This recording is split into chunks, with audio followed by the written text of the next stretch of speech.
শেষ থেকে শুরু করা যাক। আগের দিন এই অবধি আমাদের কাজ হয়ে স্টপ হয়ে গিয়েছিল ক্লাস। তারপরে সেকেন্ড ডেতে এসেই এই কেকগুলো যে বানানো হচ্ছে তা নয়, তার আগে আরও প্রসেস থাকে।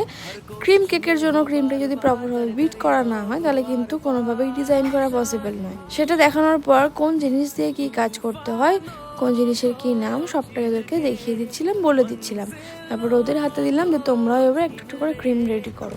ওরা একে একে ভীষণ ভালোভাবে ক্রিমটা বানাতে পেরেছে। তারপরে ওদেরকে দেখাচ্ছিলাম ডল কেকের লেয়ারিং কিভাবে বার করতে হয়, স্মুথ লেয়ারিং কিভাবে করতে হয়, সবটাই ওদেরকে আইডিয়া দিয়ে দিয়েছে। তারপরে ওরা কিভাবে লেয়ার কাটিং করেছে দেখলে, এত সুন্দর করে সবাই কাজ করেছে। ক্রাম কোটিং করাটাও দেখিয়ে দিচ্ছিলাম, কোন কেকের ফিনিশিংয়ে কি দিতে হবে সবটা বলে দেওয়ার পর ওরা খুব সুন্দর করে কেকগুলো ফিনিশিং করেছে, মানে ফাইনাল ক্রাম কোটিং করেছে।